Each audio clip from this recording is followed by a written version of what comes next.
لعن الله الواشمات والمستوسمات والنامسات والمتنمسات والمتفلجات للحسن المغيرات خلق الله أو كما قال عليه الصلاة والسلام. அன்பு மிக்கவன் அருள் மிக்கவன் அல்லாஹ்வின் அருள் பெயரினால் ஆரம்பம் செய்கின்றேன். ஸலாத்தும் ஸலாமும் ஷஃபீஉல் முத்னிபீன் ஸல்லல்லாஹு அலைஹி வஸல்லம் அவர்கள் மீதும் அவர்களுடைய குடும்பத்தார்கள் சஹாபா பெருமக்கள் நல்லவர்கள் நம் அனைவர்கள் மீதும் உரைத்தாகுக.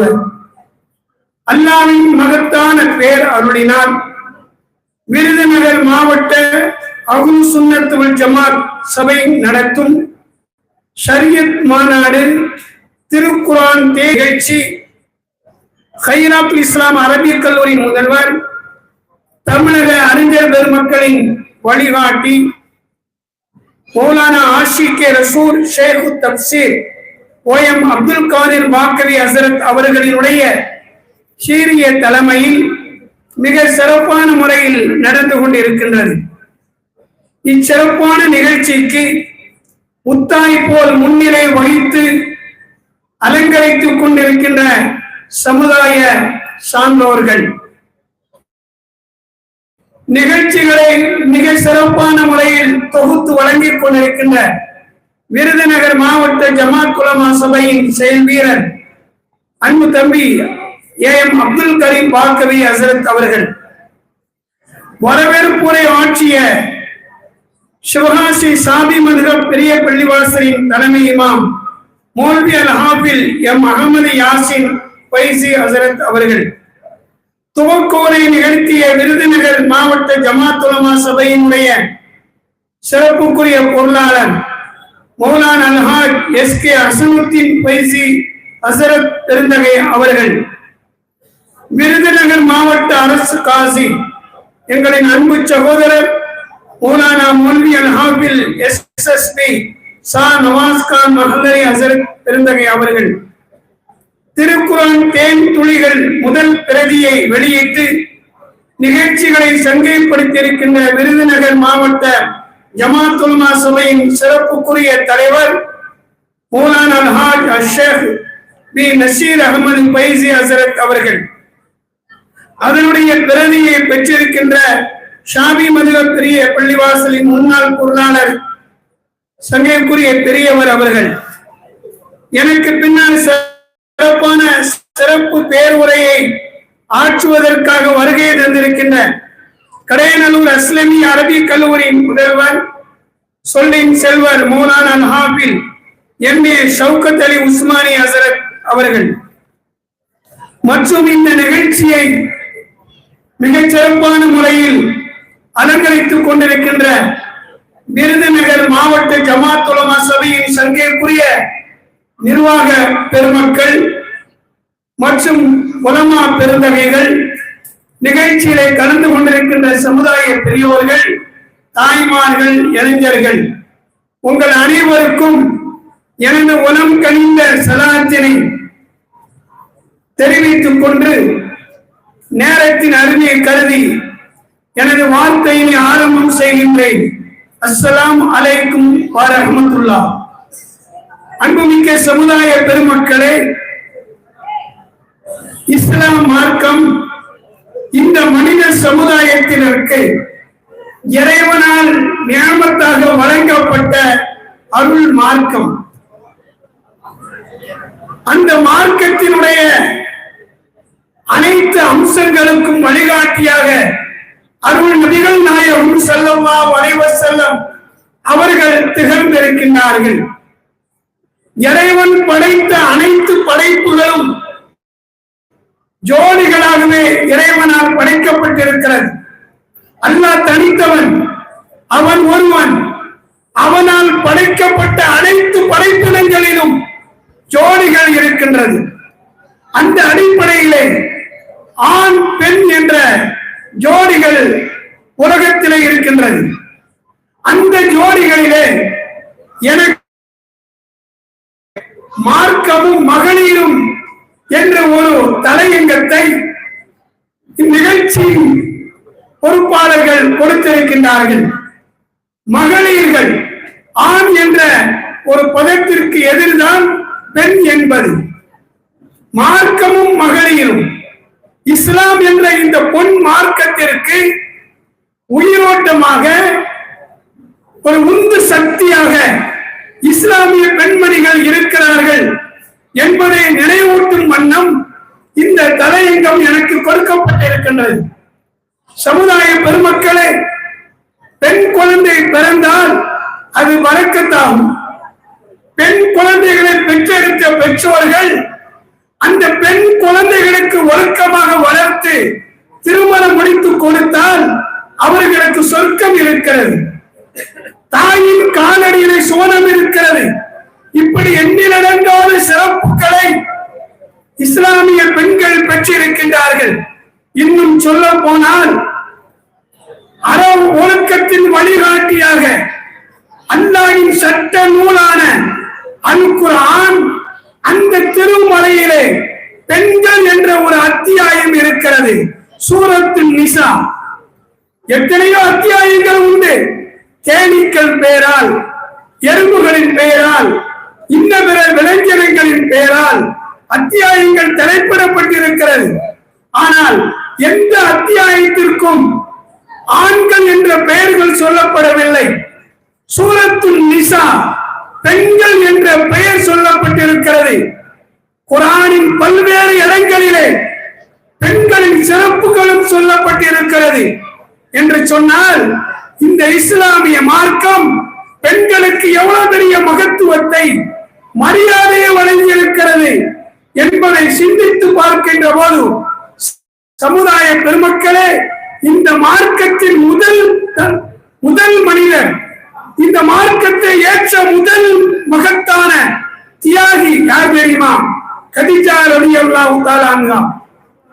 அல்லாஹ் தஆலா இந்த மார்க்கத்தின் முதல் மனிதராக எந்த ஆண்களையும் நியமிக்கவில்லை.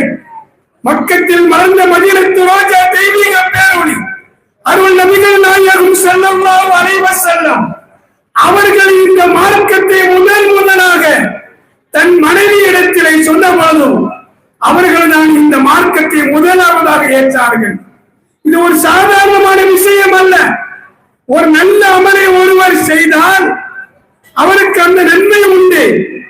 அந்த அவர் உருவாக்கிய நல்ல அமலை பின்னால் வரக்கூடிய மக்கள் செய்தால் அவருக்கு என்ன நன்மையோ அந்த நன்மையான செயலை ஆரம்பித்தவருக்கும் கிடைக்கும் என்ற பொன்மொழிக்கு இணங்க உலகத்தில் வாழ்கின்ற கோடான கோடி மக்கள் இஸ்லாத்தை ஏற்றிருக்கிறார்கள் என்று சொன்னால் இவர்கள் இஸ்லாத்தை ஏற்றதின் நன்மை இந்த மார்க்கத்தில் முதலாக ஈமானை ஏற்றுக்கொண்ட கதீஜா ரலியல்லாஹு தஆலா அன்ஹா அவர்களுக்கு கிடைக்கின்றது என்று சொன்னால், அல்லாஹ் தஆலா இந்த மார்க்கத்தை முதலாக ஏற்ற பெருமை பெண்களுக்கு வழங்கி இருக்கின்றான். அது மட்டுமா, முதலுடைய ஷஹீத் இந்த மார்க்கத்திற்காக, அல்லாஹ்வின் மார்க்கத்திற்காக, நபியின் மார்க்கத்திற்காக முதலாக தன் உயிரை கொடுத்த ஷஹீதுடைய மர்த்தபா ஆண்களுக்கு வழங்கப்படவில்லை, பெண்களுக்கு தான் வழங்கப்பட்டிருக்கின்றது.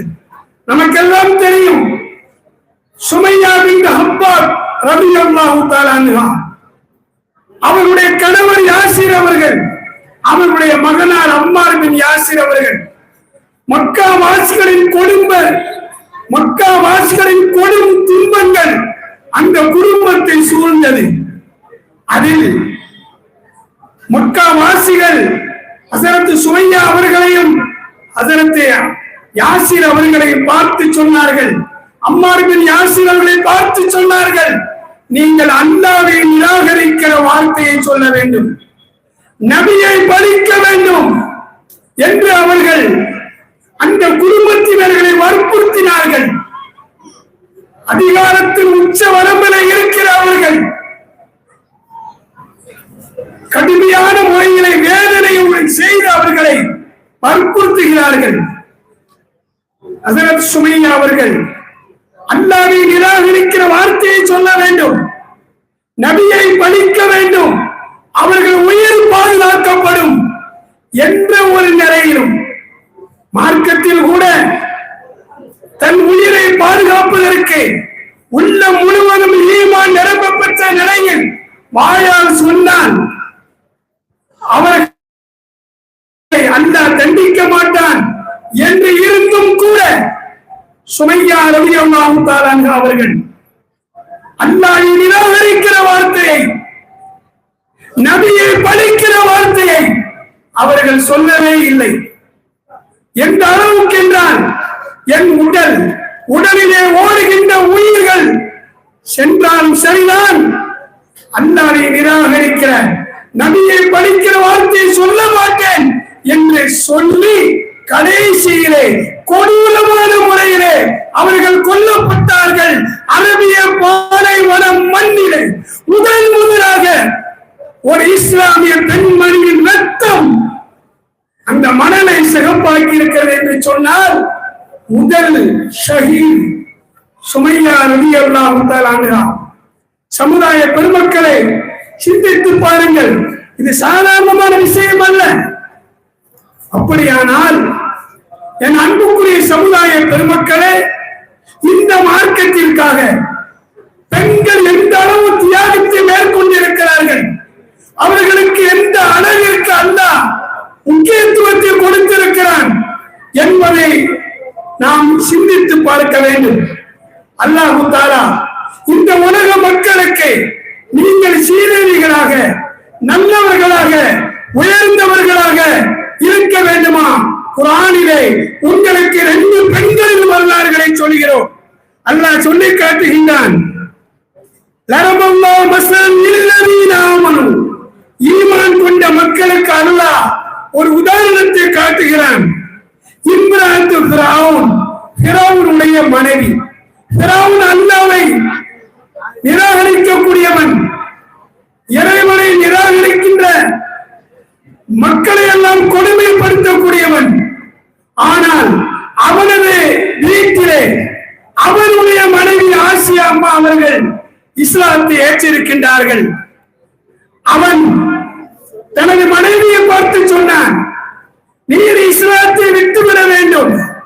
அப்படி விட்டுவிட தவறினால் இந்த ஆடம்பரமான மாளிகையின் வாழ்க்கை, இந்த சுகங்கள் நீ இழக்க வேண்டிய வரும், உன் உயிரை நான் அழித்து விடுவேன்.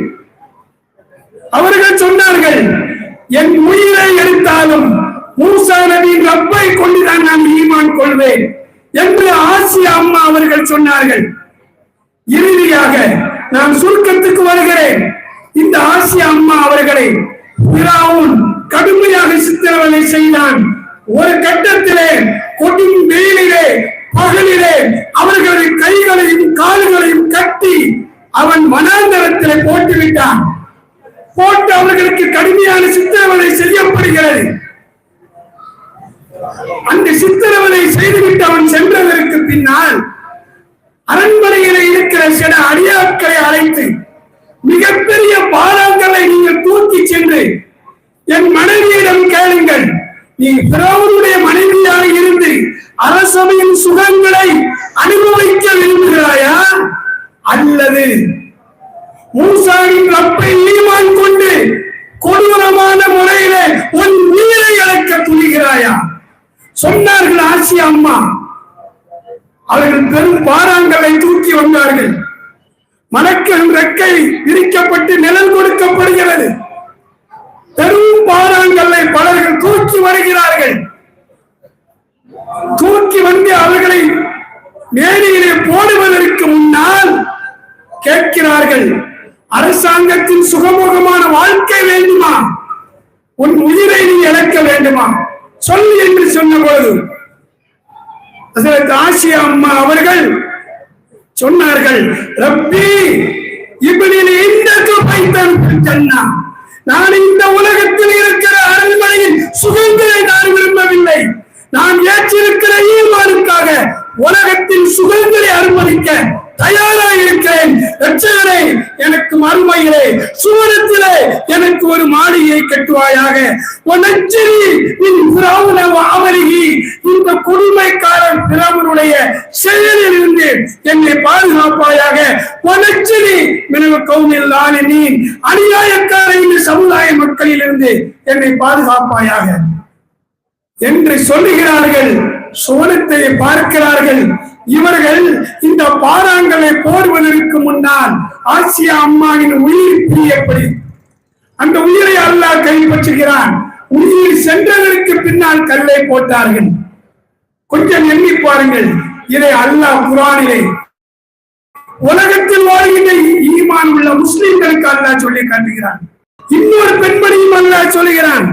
மரியம் இப்னத் இம்ரான் அல்லதி அக்ஷலத்து பரிஜஹா.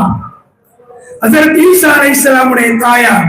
அவர்கள் பத்தினித்தனமான பெண்மணி, இறை வழிபாட்டுக்குரியவர்கள். இறை நாட்டத்தின் பிரகாரம் இறைவன் வல்லமையை நிலைநாட்டுவதற்காக கணவன் இல்லாமல் அல்லாஹ்வின் அருளால் குழந்தையை பெற்றெடுத்தார்கள். எந்த மக்கள் அவர்களை தூற்றினார்களோ அந்த மக்களுக்கு முன்னாலேயே குழந்தையை பெற்றெடுத்து கொண்டு வந்தார்கள். அந்த மக்கள் அவர்களை பழித்தார்கள். ஆனாலும் கூட ஹஜ்ரத் மரியம் அலைஹிஸ்ஸலாம் அவர்கள் என் இறை கொள்கைக்காக, என் மகன் ஈசா அலைஹிஸ்ஸலாமுடைய மார்க்கத்திற்காக எத்தனை பழி சொற்களையும் தாங்க தயார் என்று சொன்னார்கள். இந்த ரெண்டு பெண்மணிகள் வரலாறை அல்லாஹ் குர்ஆனிலே சொல்லி, உலகத்தில் வாழ்கின்ற இஸ்லாமிய பெண்களை, நீங்கள் இஸ்லாமிய மார்க்கத்தை பின்பற்றுகின்ற போதும் அதற்காக எவ்வளவு பெரிய சங்கடங்கள் ஏற்பட்டாலும் நீங்கள் தாங்கிக் கொள்ளுங்கள், மறுமையிலே உங்களுக்கு சொர்க்கம் இருக்கிறது என்று இந்த இரண்டு பெண்மணியின் மூலமாக அல்லாஹ் நமக்கு சொல்லி காட்டுகிறான். அதே நேரத்தில் உலகியல் இன்பத்திற்காக, உலகத்தின் சுகங்களுக்காக நாம் இஸ்லாமிய வாழ்க்கைக்கு மாற்றமாக நடந்தான் அதற்கும் அல்லாஹ் ரெண்டு பெண்களின் வரலாறை சொல்லுகின்றான். அல்லாஹ்வை மறுக்கின்ற மக்களுக்கு அல்லாஹ் உதாரணம் காட்டுகிறான். இப்ராஹிம் நூஹின் வம்ராத் லூத்தின் காலத்து தஹத்தா அபுதைனி மின் இபாதின ஸாலிஹின். அல்லாஹ் சொல்லுகிறான், நூஹ் அலைஹிஸ்ஸலாமுடைய மனைவி, ஹஜ்ரத் லூத் அலைஹிஸ்ஸலாமுடைய மனைவி. ஆனால் அந்த ரெண்டு நபிமார்கள் நல்லடியார்கள், சாலிகான அடியார்கள். அவர்களுக்கு அல்லாஹ் இந்த ரெண்டு பெண்களை கொடுத்தான். இந்த ரெண்டு பெண்களும்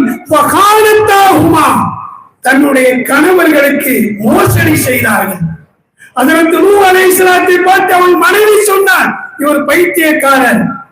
அது மட்டுமல்ல, நூஹ் அலைஹிஸ்ஸலாத்துடைய ரகசியங்களை வெளிப்படுத்தினார், அவர்களை அவமானப்படுத்தினார். அதுபோல லூத் அலைஹிஸ்ஸலாமுடைய மனைவியும் லூத் நபிக்கு மோசடி செய்தார்கள். அவர்களது வீட்டில் விருந்தாளிகள் வந்தால் தீய செயலை செய்கின்ற அந்த மக்களுக்கு காட்டிக் கொடுத்தார்கள். இப்படி இந்த இரண்டு நபிமார்களின் பெண்கள் அந்த நபிக்கு மோசடி செய்தார்கள். அல்லாஹ் அவர்களை நரகத்திலே நுழைய செய்தான். உலகத்திலே காபிர்களுக்கு உதாரணமாக காட்டிய இந்த ரெண்டு பெண்மணிகள் உலகத்தின் சுகங்களுக்காக, உலக வாழ்க்கைக்காக தங்களுடைய கணவனுக்கு துரோகம் செய்தார்கள். அவர்களின் மார்க்கத்தை நிராகரித்தார்கள், நரகத்துக்கு சென்றார்கள். ஆனால் ஃபிரௌன் இஸ்லாத்தின் விரோதி, மிகப்பெரிய இஸ்லாத்தினுடைய பரம விரோதி. ஆனால் அவனுடைய வீட்டிலே ஒரு மலர், ஒரு ஈமானிய மலர் பூத்தது. அவனை எதிர்த்தார்கள். அது ஒன்றுதான் ஈசா அலைஹிஸ்ஸலாமுடைய தாயார் மரியம் அலைஹிஸ்ஸலாம். இந்த ரெண்டு பெண்மணிகளும் உலக வாழ்க்கையை பார்க்கவில்லையே.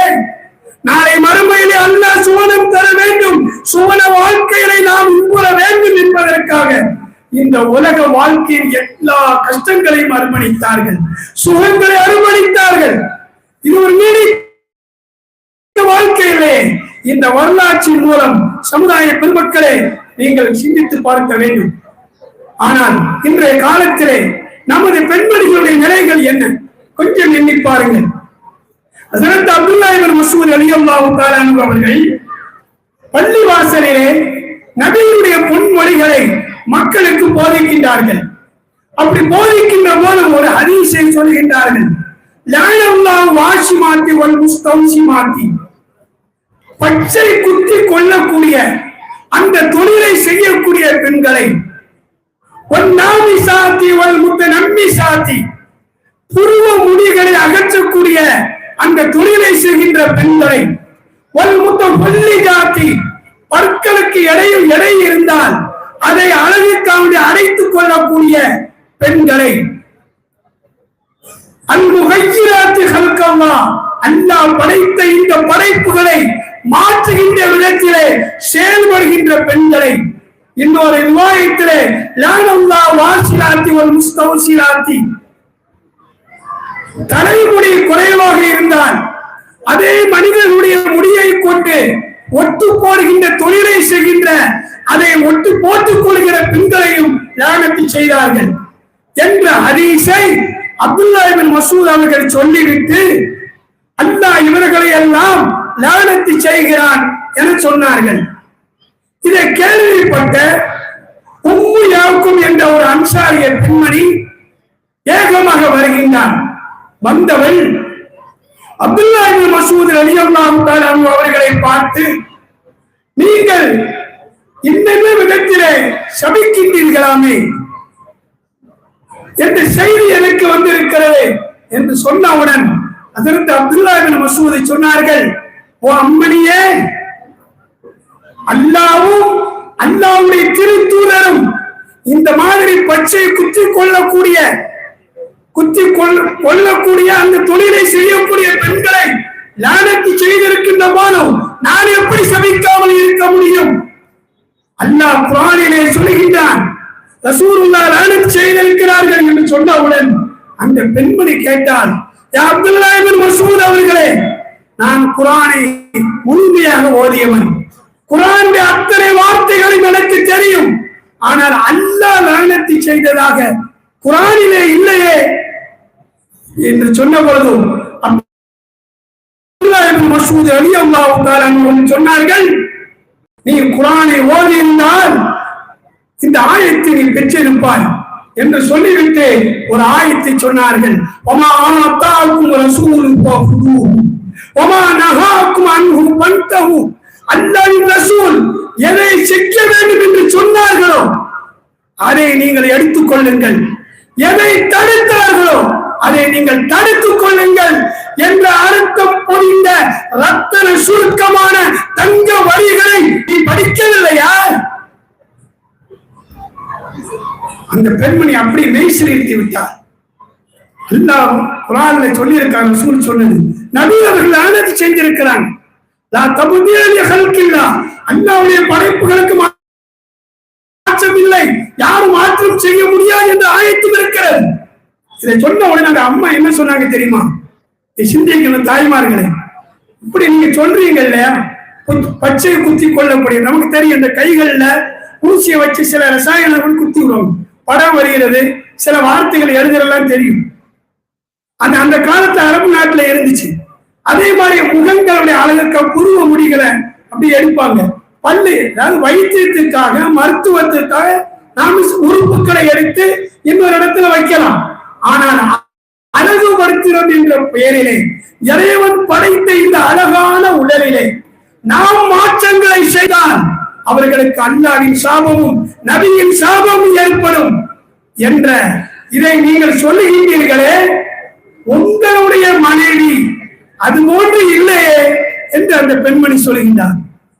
உடனே அப்துல்லாஹ் இப்னு மஸ்ஊத் அவர்கள் அல்லாஹ்வின் மார்க்கத்தை அப்படியே பின்பற்றக்கூடியவர்கள், அருள் நபிகள் நாயகம் ஸல்லல்லாஹு அலைஹி வஸல்லம் அவர்களுடைய அருகிலே இருந்து அறிவு ஞானம் என்ற அமுதை பருகியவர்கள் சொன்னார்கள், ஓ உம்மு யாக்கும், என் வீட்டுக்கு செல்லுங்கள், என் மனைவியை பாருங்கள் என சொல்லி அனுப்புகின்றார்கள். இந்த பெண்மணி செல்கின்றான். ஹஜ்ரத் அப்துல்லாஹ் இப்னு மஸ்ஊத் ரலியல்லாஹு தஆலா அன்ஹு அவர்களுடைய வீட்டுக்கு சென்று அவர்களுடைய மனைவியை பார்க்கின்றார். இவள் கொலை சொன்ன மாதிரி எதுவுமே இல்லை. பின்பு அவள் திரும்பி வருகின்றாள். வந்தவள் சொன்னாள், யா அப்துல்லாஹ் இப்னு மஸ்ஊத் ரலியல்லாஹு தஆலா அன்ஹு அவர்களே, அன்பு அவர்களே, உங்களுடைய மனைவியிடத்தில் அந்த குறைகள் இல்லை. அப்பொழுது அப்துல்லா இப்னு மஸ்ஊத் ரலியல்லாஹு தஆலா சொன்ன ஒரு வார்த்தை, இன்னைக்கு உலகத்திலே அனைவரும் சிந்திக்க வேண்டும். நாம் முஸ்லிம்கள் என்று பெருமைப்பட்டுக் கொள்கின்றோமே. என் அருமை சமுதாய பெருமக்களே, அவர்கள் என்ன சொன்னார்கள் தெரியுமா? நபி அவர்கள் ஒரு விஷயத்தை தடுத்திருக்க அதை நான் மக்களுக்கு போதிக்கிறேன் என்று சொல்லுகின்ற போது என்னுடைய மனைவி அந்த தவறை செய்திருப்பது உண்மையாக இருக்குமானால் சொன்ன வார்த்தை,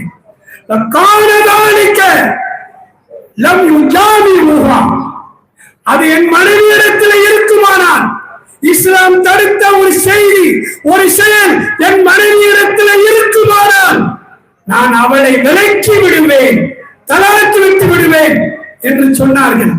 இன்று நான் உங்களுக்கு முன்னால் பேசுகிறேன். உங்களுடைய குடும்பம் எப்படி இருக்கிறது என்று கேள்விப்பட்டால் என் குடும்பத்தை போய் பாருங்கள் என்னால் சொல்ல முடியாது. எங்களுடைய நிலை அதுதான், நம்முடைய நிலை அதுதான். நம்முடைய குடும்பத்திலே மார்க்கத்தை பார்க்க முடிகிறதா? கொஞ்சம் நீங்கள் எண்ணி பாருங்கள், கொஞ்சம் எண்ணி பாருங்கள். அதை பார்த்தால் என்ன நடக்கும்? நான் சொல்லுகின்ற காரணம் என்ன தெரியுமா? முஸ்லிம்களாகிய நாம், நமக்கு மறுமை ஒன்று இருக்கிறது, சொர்க்கம் ஒன்று இருக்கிறது. அதற்காக இந்த உலக வாழ்க்கையை நாம் அமைத்துக் கொள்ள வேண்டும். அதற்கு இந்த சம்பவத்தை சொல்லி நிறைவு செய்து கொள்கிறேன். எனக்கு அரை மணி நேரம் தந்தாங்க, நேரம் போயிட்டே இருக்கு. இந்த ஒரு நிகழ்ச்சி சொல்லி முடிச்சாரு. கௌலா பின் சலபா நமக்கெல்லாம் தெரியும். அவங்களுடைய கணவர் அவுஸ் இப்னு சாமித் அவர்கள் தன்னுடைய மனைவியை பார்த்து ஒரு வார்த்தையை சொல்றார். பொதுவா ஆண்கள் இந்த காலத்துல நமக்கு திடீர்னு கோபம் வந்தா மனைவியை பார்த்து தலாக் தலாக்குன்னு சொல்லுவோம். ஆனா அன்றைய காலத்துல இஸ்லாம் வந்த பிறகும் கூட இந்த தலாக்குடைய சட்டம் இறங்கப்படல. அன்றைய கால விவகாரத்து என்னன்னா, தன்னுடைய மனைவியை பார்த்து அஞ்சி அணைய உண்மை, நீ என் தாயின் முதுகை போன்று இருக்கிறாய் என்று சொன்னால் விவகாரத்து ஆகிவிடும். இந்த கடுமையான வார்த்தையை அவுஸ் இப்னு சாமித் சொல்லிவிடுகின்றார். இந்த வார்த்தையை கேட்ட அதற்கு கௌலா பின் சலபா அவர்கள் அதிர்ந்து போய்விடுகின்றார்கள். வயோதிகமான நேரம், ஆனா அதே நேரத்தில் கணவர் ஃபீல் பண்றார், வருத்தப்படுறாரு. நம்ம எல்லாரும் அப்படித்தானே, அது மாதிரி வருத்தப்பட தெரியாம சொல்லிட்டேன், நான் உங்க கூட வாழுவேன். இந்த நிலையில நீ எப்படி என் கூட வாழ முடியும்? என்னை பிரிகின்ற வார்த்தையை சொல்லிவிட்டாய்.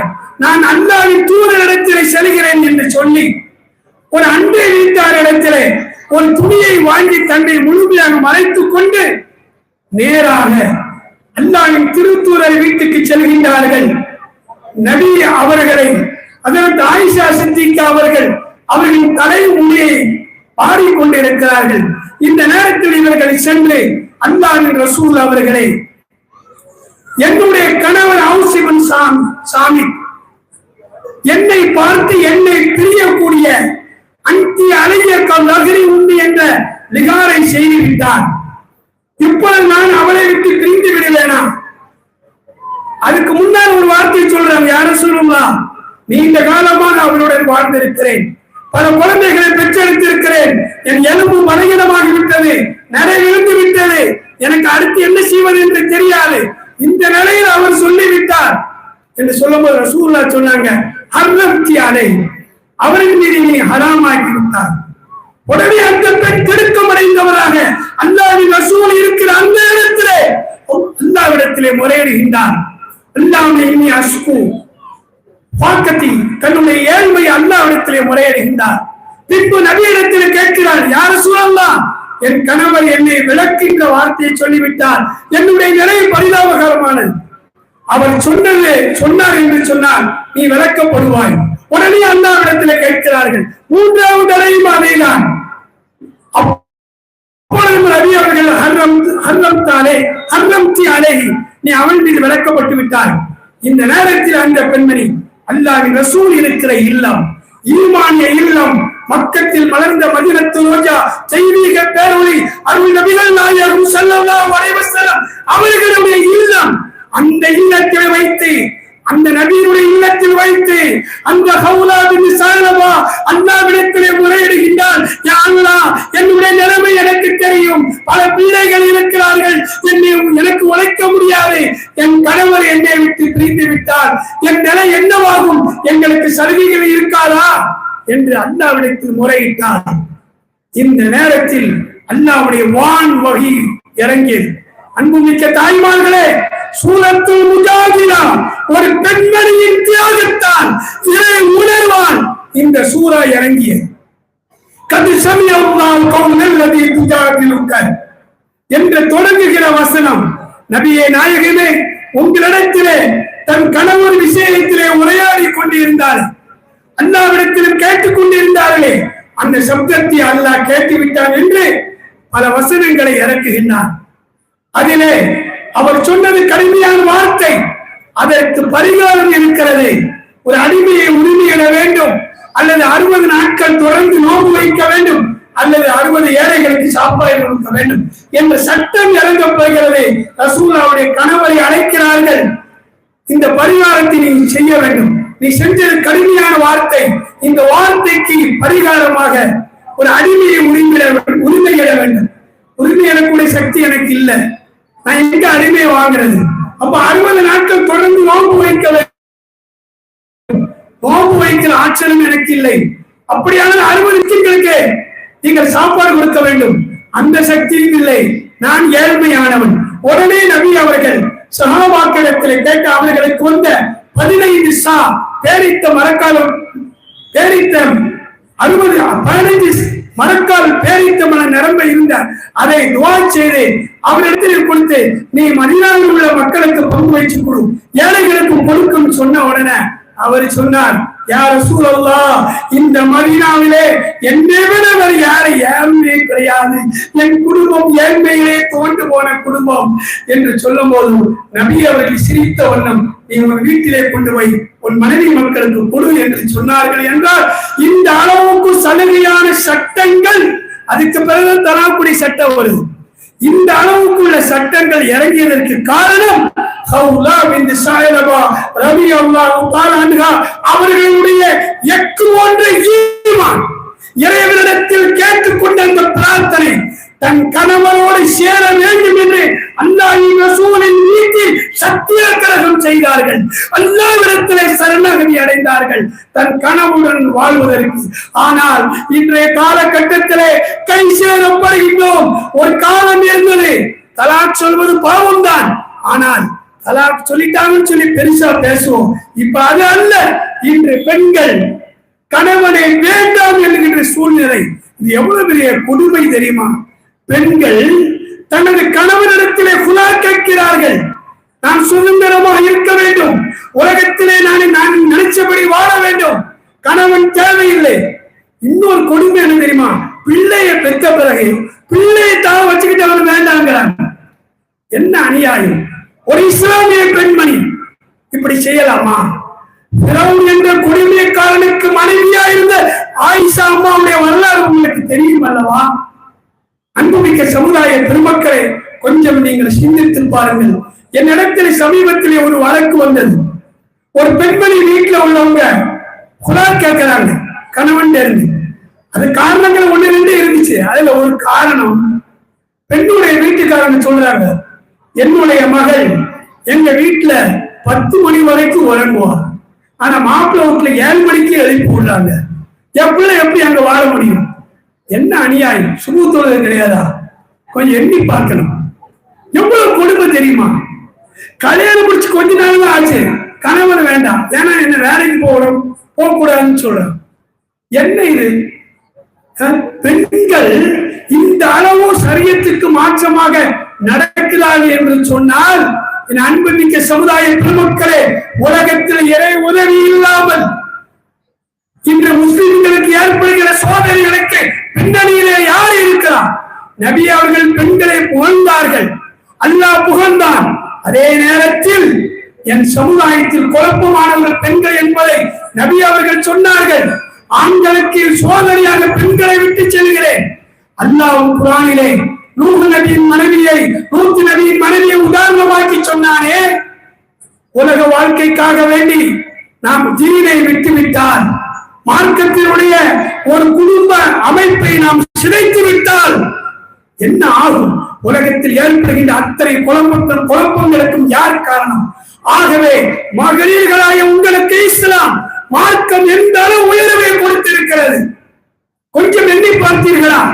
அருமை நபிகள் நாயகம் ஸல்லல்லாஹு அலைஹி வஸல்லம் நபித்துவத்தை இக்ரா பிஸ்மி ரப்பிக்கல் லதீ கலக்கல் இன்சான மின் அலக் என்ற ஏகத்துவ வரியை பெற்று முதலாக தன் மனைவி இடத்திலே சொன்னார்கள். கதீஜா ரலியல்லாஹு தஆலா அன்ஹா அருள் நபியை அரவணைத்து ஈமான் கொண்டு அவர்களை ஆசுவாதப்படுத்தினார்கள். தன் மனைவியுடன் இணைந்தே இருந்த ரசூலுல்லாஹ் தன் வாழ்க்கையின் இறுதி கட்டத்திலே தனது அன்பு மனைவி ஆயிஷா சித்திகா ரலியல்லாஹு தஆலா அன்ஹா அவர்களுடைய நெஞ்சு பகுதியிலே தனது நறுமணம் கமழ்கின்ற பறக்கத்தான தலையை வைத்துக் கொண்டு அல்லாஹ்வை சந்தித்தார்களே. நபியினுடைய நுபுவத்தின் ஆரம்பம் கதீஜா ரலியல்லாஹு தஆலா நபியினுடைய உயிர் பிரிந்து அல்லாஹ்வை சந்திப்பதின் முடிவு ஆயிஷா சித்திகா ரலியல்லாஹு தஆலா. அப்படி என்றால் இஸ்லாம் பெண்களோடு எவ்வளவு பின்னி பிணைந்திருக்கிறது சிந்தியுங்கள். அன்புமிக்க தாய்மார்களே, பெரியவர்களே, இஸ்லாம் அல்லாஹ்வின் மார்க்கம் அந்த சட்டங்களை முழுமையாக பின்பற்றி அதனால் ஏற்படுகிற கஷ்டங்களை சகித்துக் கொண்டு வாழ்ந்து மறுமையை சுவனத்தை பெற வேண்டும். அல்லாஹ் தௌஃபீக் செய்வானாக. அஸ்ஸலாமு அலைக்கும்.